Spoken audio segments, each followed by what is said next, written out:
At this time, I'd like to introduce our speakers today. We have four key uniters who each will be telling us a little bit more about their experiences as a uniter and what brought them to the party and what keeps them here. So first, we'll be hearing from Richard Davis. He is for those who aren't familiar with him, he is a longtime force for good in Utah politics. Most notably, he is the former and first state party chair of the United Utah Party, serving in that capacity until the end of 2020. I consider him a personal friend and a mentor, and I'm excited to hear from him today. He is also one of the founding members of the parties, and by day he is the professor of political science at BYU. So Richard, we'd love to hear from you today.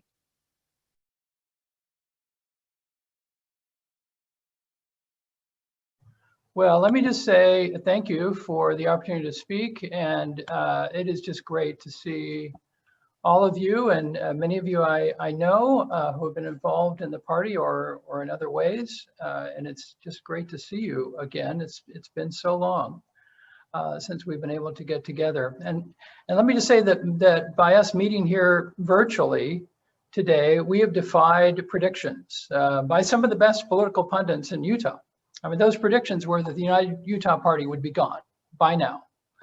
First, the prediction was that we would disappear after the 2017 special congressional election. After we didn't win that one, we'd go away, or that we would disappear after the 2018 election, or that we would certainly go away after the 2020 election. But no, that's not what has happened. And I think the fact that you're all here indicates that that's not going to happen.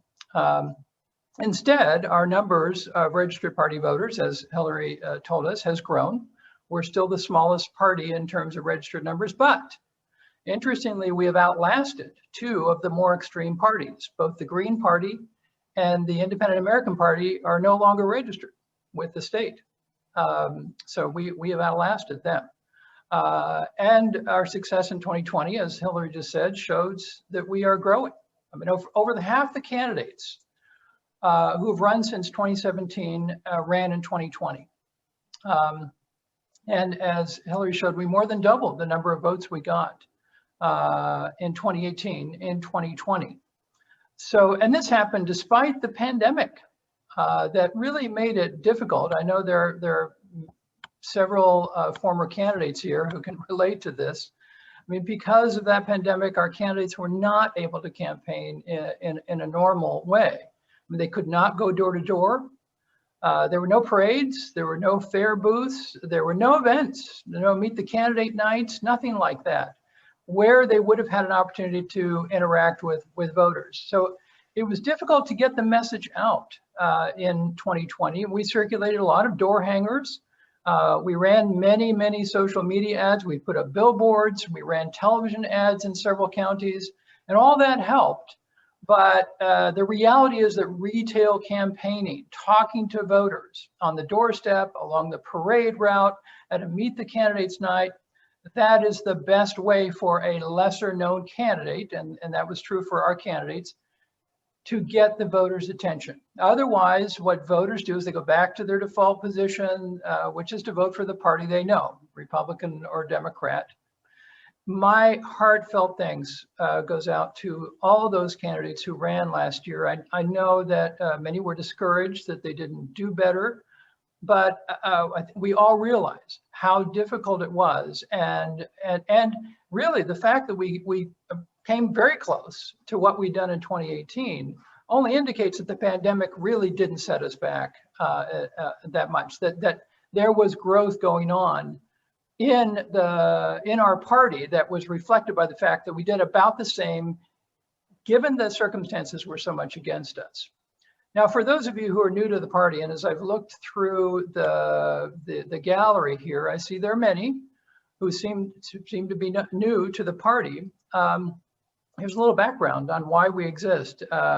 As we all know, political polarization in our country and our state has increased in recent years.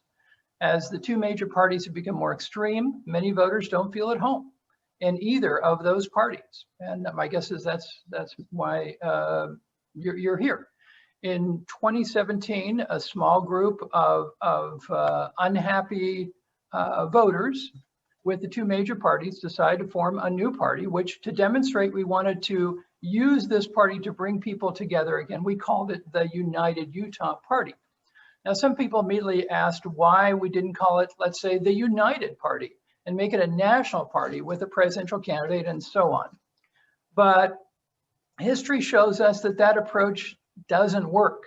We wanted to do something different that had a chance of working. So we thought, let's start on a small scale and then build.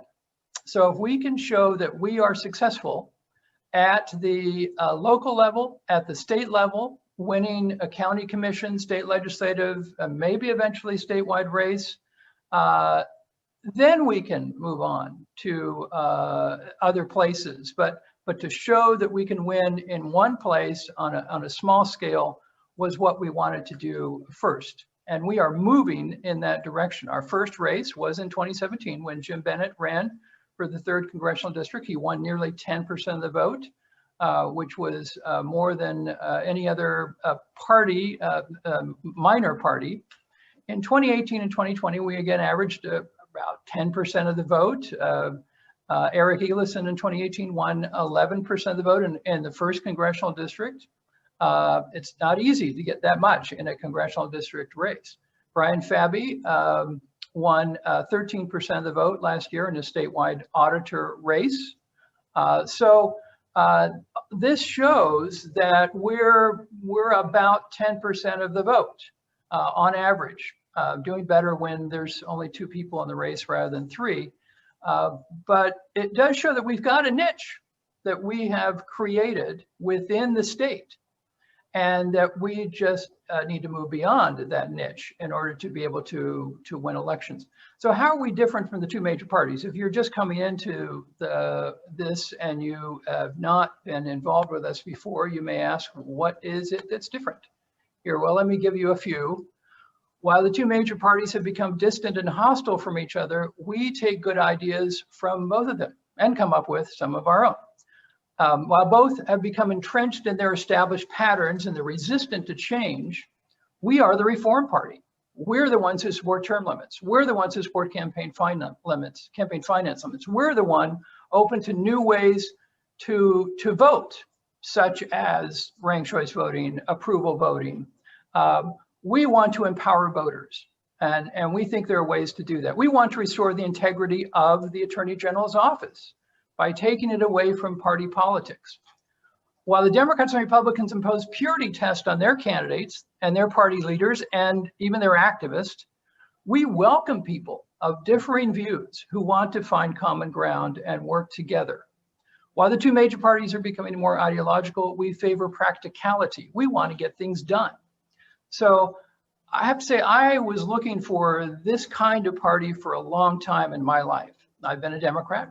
I've been a Republican. Wherever I've been, I've tried to be a moderate voice. And it became increasingly difficult to do so because moderate voices were not wanted. I mean, within both parties, I have been shunned because I was the moderate voice in the party. Yet, at the same time, I wanted to make a difference. And I knew that a party was a way to do that because a party is simply like-minded people coming together in order to accomplish goals to make government better, to elect people to office and to make people better. So I knew that I needed to be involved, but none of the options were good for me. This is a different kind of party. This is a party where I feel comfortable. Moderate voices are cherished, not banished. If you see yourself as a moderate, if you see yourself as practical, if you see yourself as someone who doesn't hate people who disagree with you, someone who is fed up with going to a political meeting and it's filled with extremists and you don't feel comfortable there,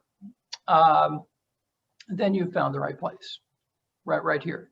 As a moderate who has agreed with some of what the Republicans believe and some of what the Democrats believe, plus some things neither believes, I couldn't put those 2 together in the past. I can now. I can do that. I appreciate the honor to be able to help form this party and to lead this party. And I'm pleased that Hillary, that I can come to this meeting and not be in charge, and Hillary runs things and I don't have to. That's great. But I very much enjoyed doing that. I just knew that there was time for new blood. And I appreciate Hillary for taking over and being willing to do this role, which I know is very difficult to do. And I appreciate those who are working with her, those on the executive committee, those who are running for office, those who are in county offices, those who are on committees. And I am grateful to all those people who served while I was the chair in those various responsibilities, as well as the many people who signed up to be a candidate and actually went out and did all sorts of things in order to send the message about the party. So I want to ask you to help her, as I have asked you in the past to help me. Register with the party if you haven't already done so. Those numbers do matter. They are looked at by political pundits to see whether we're anything. If we can grow in terms of numbers, they're going to notice that. We need to show that we're growing. Every person's contribution in that regard, and it's very easy to do, helps. Secondly, donate to the party, please. If you haven't already done that, this is a great opportunity right here at this convention to do so. That helps us to send our message out. It helps us to help the candidates. We give support to all of our candidates. I think they can testify that that is the case. And also serve in some way in the party, please, either as a committee member or as a county officer or as a legislative district chair or as a precinct chair, or even consider running for office as well. And talk to your neighbors about the party. We have a lot of room to grow. Most people in Utah still really don't know who we are because we have not had the $2 million campaign that's necessary to have a quick name recognition and awareness. But if anyone would like to help us with that, I'm sure Hillary would take that money, right? So make this the kind of party where not only you feel comfortable, but so do many other people.